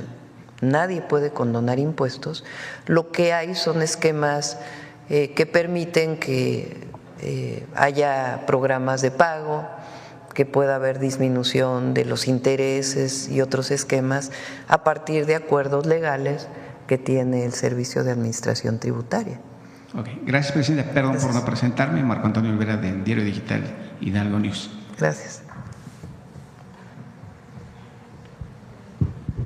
Muchas gracias, presidenta. Yaret Arciniega, de Revista Fortuna. En el tema del pago de impuestos, presidenta, la Comisión Nacional Bancaria de Valores multó a Banco Azteca con 1.7 millones de pesos por no informar a los inversionistas del mercado de valores que compró acciones de su controlador Electra. Así, este 27 de diciembre se reunirá la Asamblea de Electra para cancelar su registro como emisora. Saldrá del mercado de valores luego de un periodo de poca información y conflictos con sus acreedores en el mercado de valores. Incluso algunos de estos acreedores están llamando a una demanda colectiva por supuesta manipulación en el precio de los títulos. Mientras tanto, la Secretaría de Hacienda dio a conocer que solo tenemos 140 emisoras. Este tipo de casos como el de Electra ¿no representa un mal precedente para la nueva ley del mercado de valores, que pretende simplificar la participación de las compañías para que tengan acceso a recursos y que puedan invertir y generar empleos? Pues es una decisión de la Comisión Nacional Bancaria y de Valores. Son decisiones que toman a partir de sus propios análisis técnicos. Entonces, pues es una decisión de ellos. Presidenta, en otro tema, ante la COFEPRIS, la empresa de productos hospitalarios filial de Grupo PISA, investigada hasta donde se nos ha informado por su posible responsabilidad en la contaminación de soluciones de nutrición parenteral total que causó la muerte de 17 bebés, registra al menos desde 2017 varias suspensiones en su operación en el marco del artículo 411 de la Ley General de Salud, que establece que las autoridades sanitarias pueden ordenar la inmediata suspensión de trabajos o servicios cuando se ponga en peligro la salud de las personas. Sin embargo, en Revista Fortuna hemos publicado que en un informe de la Auditoría Superior de la Federación se advirtió que esta misma empresa ha desarrollado también en los últimos años una gran penetración en los contratos del IMSS. La alerta sanitaria provocada por la contaminación de la bacteria Klebsiella oxytoca concluyó este 16 de diciembre. La pregunta es, Presidenta, si bien el doctor Krsenovich ha asegurado que el sector salud retomará la actividad de las centrales de mezclas, ¿qué podemos esperar de la COFEPRIS en cuanto al papel de los verificadores que son responsables de vigilar la operación de estas empresas? Porque también tenemos información de que exfuncionarios de la misma COFEPRIS, aplicando otra vez la puerta giratoria, pues ahora colaboran con este tipo de compañías. Bueno, yo creo que en COFEPRIS Alejandro Schwartz hizo un trabajo excepcional, limpió mucho de corrupción esa institución, de la cual dependen muchos temas, y ahora la directora pues está haciendo un buen trabajo. En cuanto a la empresa, pues tiene que venir las sanciones administrativas y las sanciones penales, porque provocó pues la muerte de pequeñitos. Entonces, ahí está llevando la Fiscalía del Estado de México esta investigación y está muy cerca el área jurídica de Secretaría de Salud y al mismo tiempo la revisión que ahora está haciendo la COFEPRIS de las centrales de mezcla de esta y de otras empresas. El IMSS, por ejemplo, ya ha avanzado en sus propias centrales de mezcla que ya muy pronto van a estar listas. ¿Qué quiere decir centrales de mezcla? Hay medicamentos que requieren, que no vienen, o sea, que de lo que se compone, pues tienen que ser mezclados a partir de cierta característica para poder generar un medicamento. Por ejemplo, los medicamentos contra el cáncer requieren centrales de mezcla. Entonces, lo que se hizo durante todo el periodo neoliberal es que se acabaron las centrales de mezcla públicas y entonces se compraba los medicamentos a una empresa que mezclaba, ni siquiera que producía los medicamentos, sino que mezclaba. Y entonces se fue monopolizando la venta de estos medicamentos a aquellos que tenían centrales de mezcla. Entonces, ahora COFEPRIS está analizando esas centrales de mezcla para que cumplan, porque tienen que tener por ciertos requisitos sanitarios. Ahí donde encuentre que hay problemas, pues evidentemente tiene que suspenderse. Y además, pues está haciendo la investigación más profunda, en particular sobre este caso. Por último, Presidenta, sobre el tema del AIFA, que ha sido reconocido como uno de los aeropuertos más hermosos del mundo, el turismo está creciendo a doble dígito, a tasas del 15%. Pero ayer Ecatepec, que es una de las principales vías de acceso o la principal vía de acceso a esta zona, se paralizó. en cuanto a la circulación, porque trabajadores del organismo Zapase, encargado del mantenimiento de agua y drenaje, demandaban el pago de sueldos atrasados. ¿Cuál es el mensaje para la alcaldesa Azucena Cisneros en Ecatepec, que recibirá un municipio en estas condiciones, en donde además las calles fueron abandonadas durante gobiernos priistas, incluso con el último gobierno del partido Morena, que dejó abandonadas las máquinas para pavimentar muchas avenidas? ¿No merecen los pobladores de esta zona mejores servicios públicos y con ello una mejor calidad de vida, Presidenta? Bueno, hay que revisar lo que mencionas, ¿no? Ya se resolvió afortunadamente el tema de Ecatepec, que así pasa, también pasa en otros lugares y evidentemente pues tiene que atenderse. Ahora recuerden que vamos a hacer un programa integral para el oriente del Estado de México. Quien está encargado, les platico, a quien nombré de responsable de este proyecto es a Germán Martínez, que antes era el director de la Conagua. Él va a estar encargado de la integralidad de este proyecto y está participando la secretaria de Gobernación, que se han estado reuniendo con los alcaldes que van a entrar en el 2025, con la gobernadora y su equipo, para hacer un programa integral de mejoramiento urbano de la zona oriente del Estado de México. La zona oriente, estamos hablando principalmente de los municipios urbanos, porque también tiene municipios rurales, estamos hablando de la intervención en los municipios urbanos. Esta zona, pues, durante muchos años se caracterizó por el clientelismo político de los gobiernos priistas, que no hacían nada durante sus gobiernos y después, o hacían poco, y después venía pues la compra del voto, ¿no? Pero también tiene que ver con que creció de una manera muy desordenada toda esta zona. En la Ciudad de México había menos oferta de vivienda y también pues una saturación de la propia ciudad, y se promovió principalmente durante el periodo de Salinas el crecimiento de la zona oriente, Chalco, Chimalhuacán, por cierto, en muchas zonas por eso se llama solidaridad, en muchas zonas con problemas de inundaciones, por eso Chalco es un problema en donde creció Chalco, porque tiene muchísimos problemas históricos de inundaciones que ya se están atendiendo desde el gobierno del presidente y nosotros le vamos a dar más. Pero ahí viven más de 10 millones de personas, viven más personas en el oriente de la Ciudad de México, en estos municipios, que en la Ciudad de México. La Ciudad de México tiene 9.2 millones de habitantes y esta zona, dependiendo de cuántos municipios tome uno en cuenta, pues puede ser de 10 a 12 millones de habitantes. Y a veces el recurso del propio municipio no alcanza, aunque tienen a veces presupuestos importantes, no alcanza para poder resolver pues problemas de un rezago histórico muy importante. Entonces ahora el objetivo es que se pongan los recursos de los municipios, los recursos del Estado de México y los recursos federales en un programa integral de planeación pues de más largo plazo. ¿Qué vamos a atender? Agua, acceso al agua potable, drenaje, saneamiento, iluminación, vialidad, pavimentación, movilidad. Entonces es un programa integral de desarrollo urbano que pues va a permitir ir mejorando cada vez más la calidad de vida y disminuir también la pobreza. Es una de las zonas que concentra la mayor pobreza urbana del país.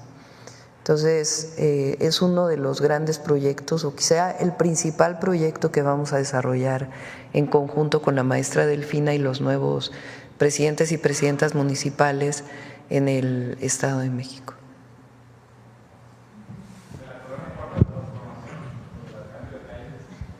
Pues es decisión de ellos. La verdad es que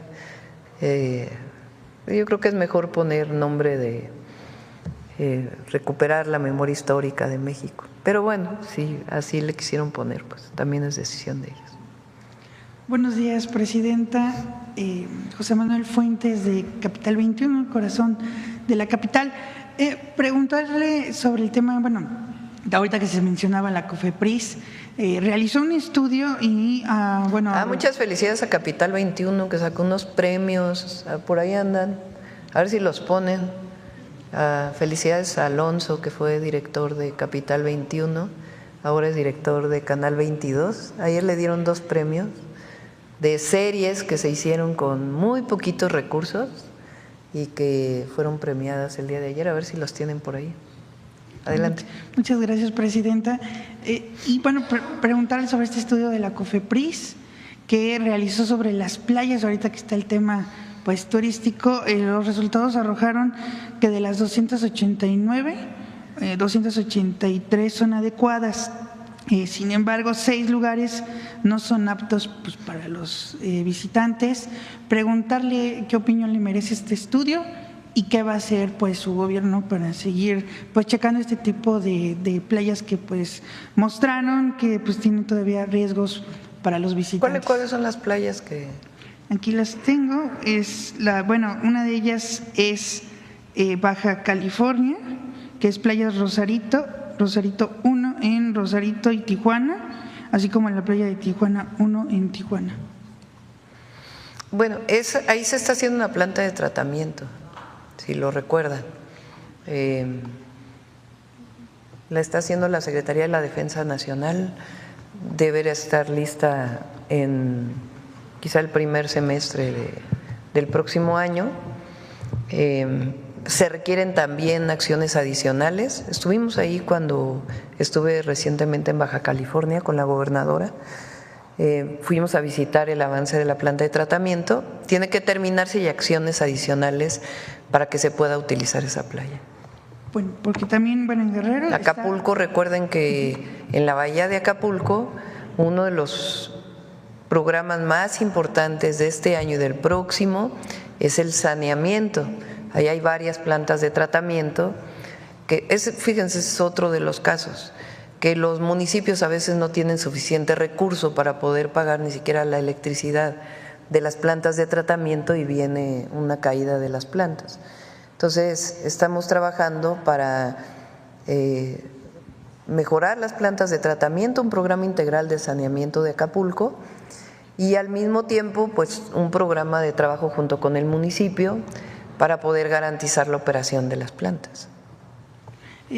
Como mi siguiente pregunta, ahorita que mencionaba lo de los medios públicos, y le agradecemos la felicitación, presidenta, preguntarle cómo se van a fortalecer los medios públicos en su administración. Están trabajando, ahí están.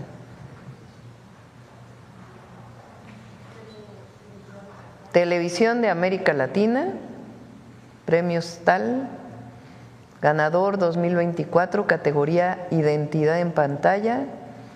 Esto es TV Pública, Capital 21, México. Y creo que tiene otro, ¿verdad?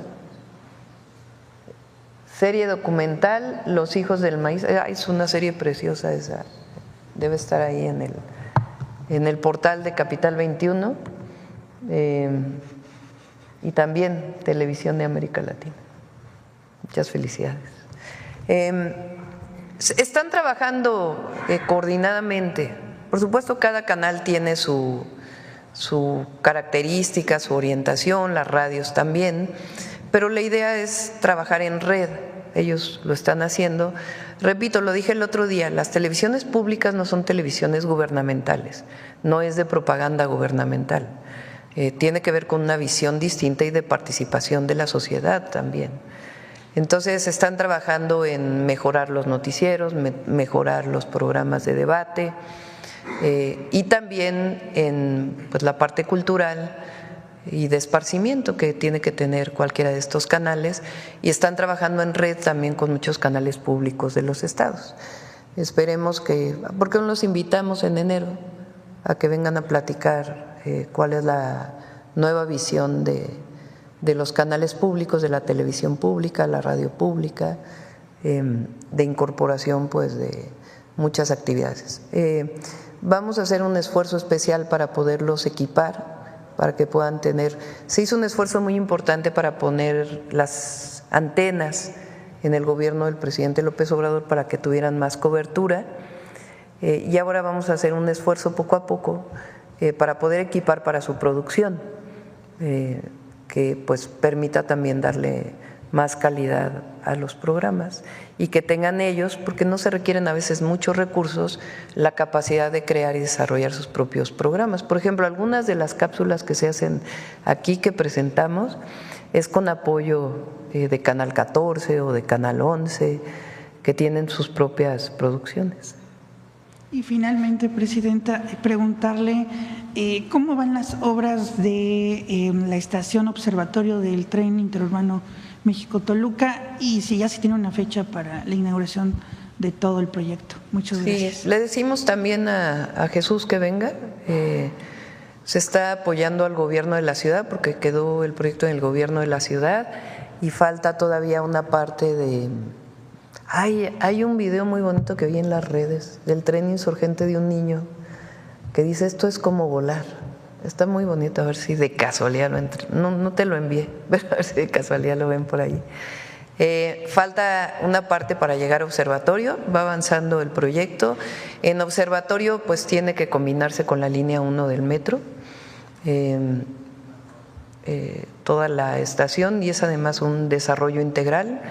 Y faltan ahí algunos, falta un puente también, que es un puente colgante, que se está haciendo antes de la entrada de la cuarta sección de Chapultepec, lo que antes era industria militar.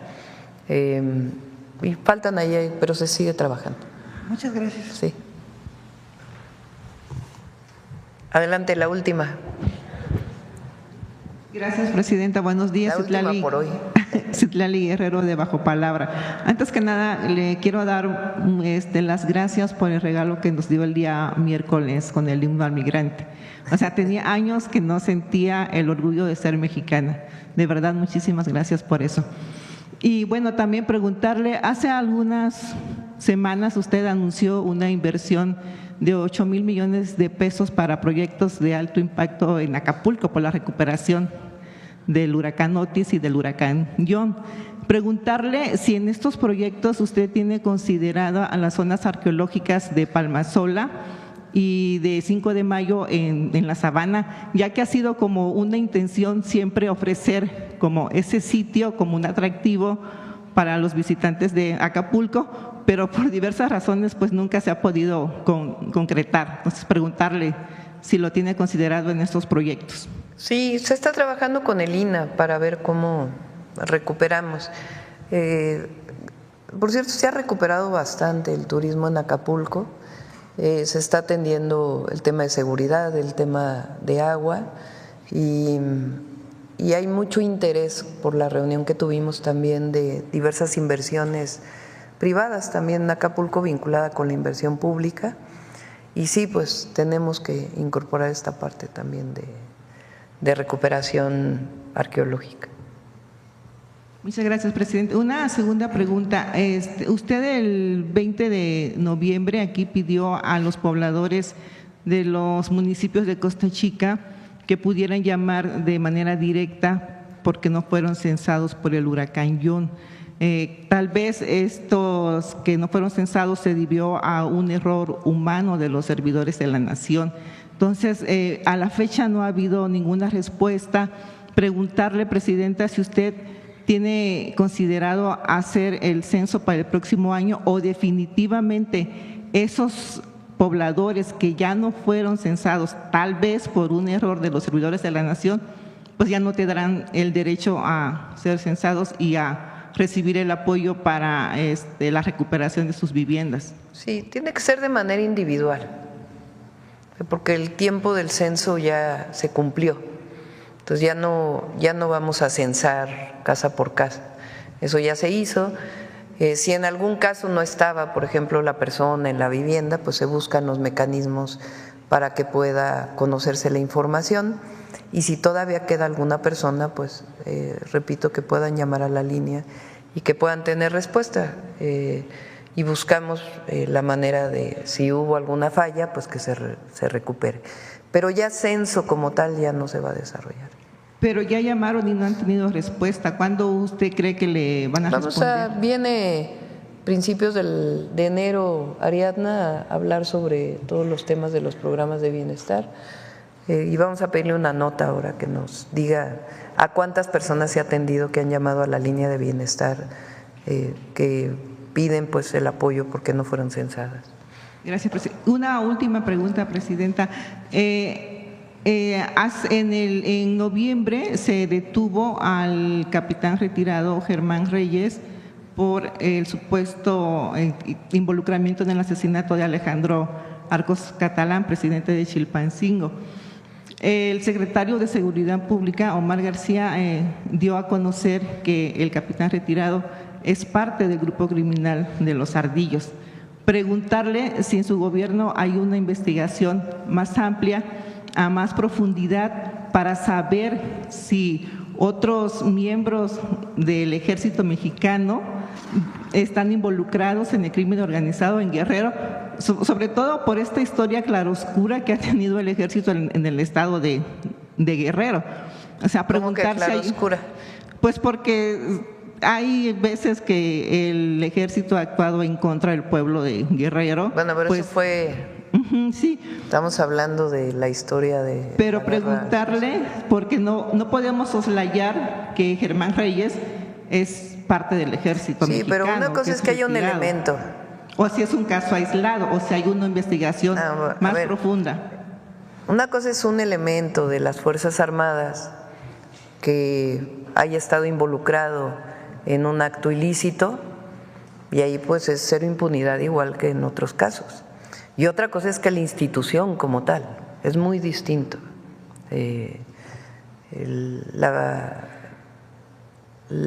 No es que sea la institución que esté involucrada, sino que hay elementos, igual que en la policía.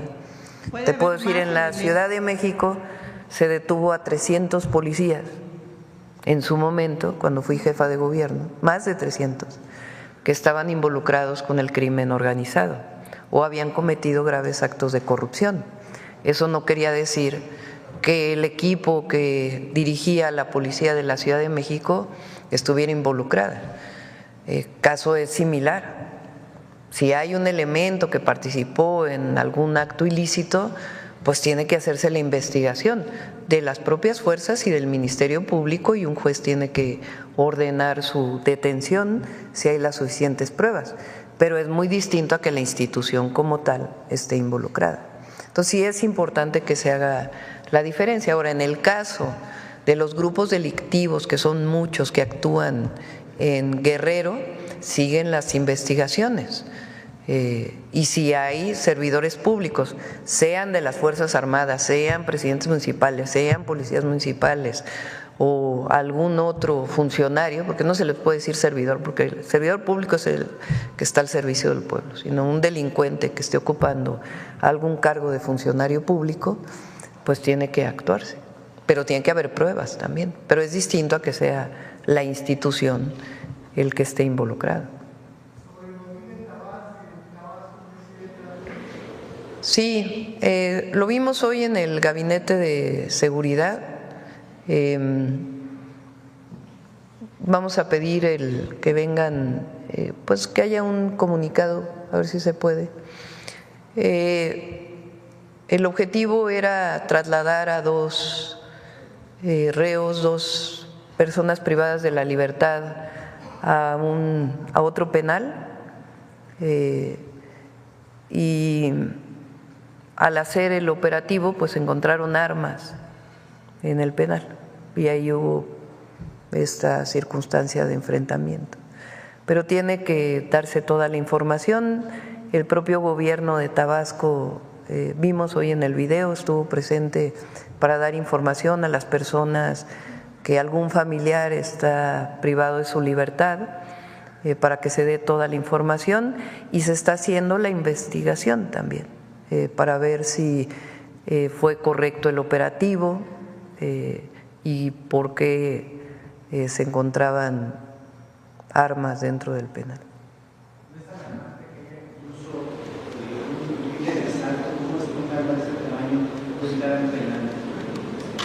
Pues eso es lo que se está investigando.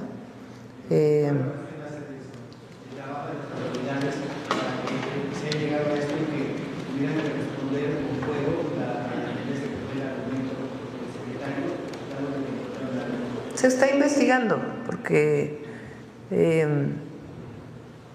se está investigando por qué fue esto, el propio operativo que se hizo por parte de las autoridades estatales y con apoyo de fuerzas federales. Entonces se está investigando y se tiene que dar toda la información. Y si hay alguna colusión también.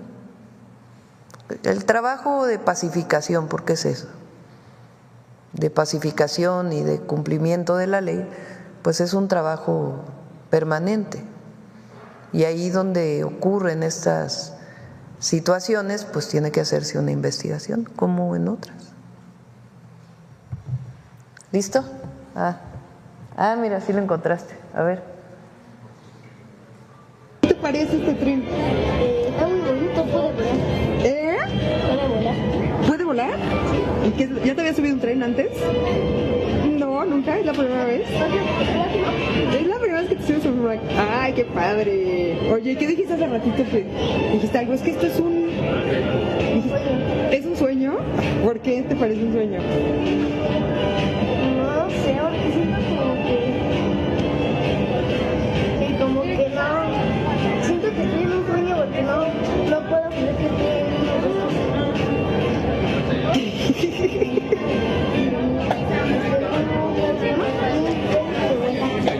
Bueno, con el permiso de la familia, pero es público, está ahí en TikTok y es algo, pues la verdad, muy hermoso.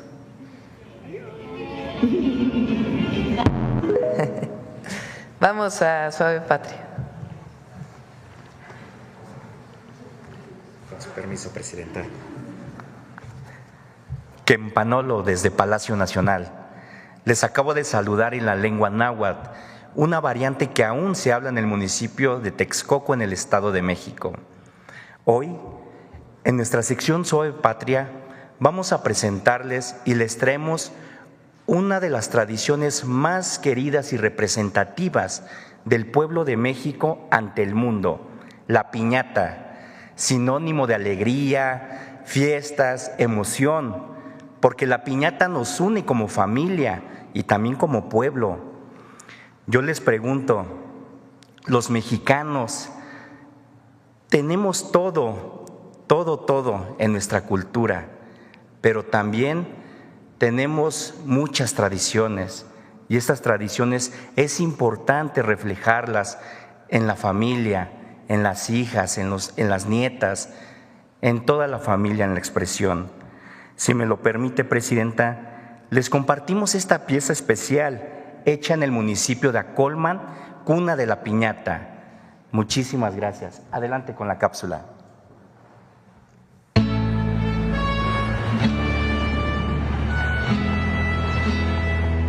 Acolman es un municipio del Estado de México, conocido como la cuna de las piñatas. Aquí, las piñatas son mucho más que decoración o entretenimiento. Son un legado que pervive gracias al trabajo de artesanos y artesanas. Aquí en Acolman, al inicio de una fiesta llamada Penquetzalistli, se lo colocaba un madero y en lo alto de una olla llena de plumas y piedras preciosas que la rompían en el solsticio de invierno, en el nacimiento de Huitzilopochtli, y precisamente los frailes agustinos esto quisieron erradicar ahora con las piñatas que conocemos. La piñata es más que papel y cartón. Es una herencia cultural que simboliza unión, esfuerzo y colectividad. Desde Acolman para el mundo, las piñatas dan color y vida a las fiestas que integran a la familia y a la comunidad. Es que es un significado muy bonito que entre familia, une familias primero, ¿no? Porque si tú compras una piñata es para romperla con toda tu familia, amigos, vecinos, muchas veces como se hacen las tradiciones de andar en todas las calles con tu piñata, ¿no? Quebrarlas. Entonces es muy bonito y une a la gente. Pues sí es un medio de empleo. Las piñatas, porque como le digo, hay mujeres aquí que se quedan sin marido, ¿no? Y con los hijos, y es como salen adelante con las piñatas, porque las venden y pues ya tienen un ingreso en su casa. Aunque durante décadas en nuestro país se buscó imponer el individualismo, en el pueblo de México perviven tradiciones que favorecen las redes comunitarias. Entre ellas se ubican las variadas fiestas, incluyendo las decembrinas.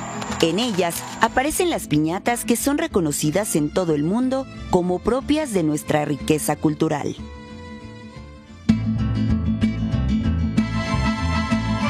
Pues yo creo que nos inspiramos en darle satisfacción a los niños, que cuando rompan la piñata les dé gusto, les dé entusiasmo romper una piñata, porque yo siempre le he dicho que rompan las piñatas y no rompan las tradiciones.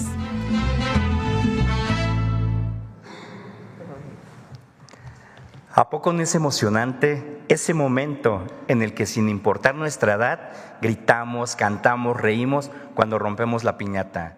Como lo dice la señora Josefina, vamos a romper las piñatas, pero nunca nuestras tradiciones. Si me lo permite, Presidenta, un pequeño obsequio que le manda la señora Josefina, un par de aretitos.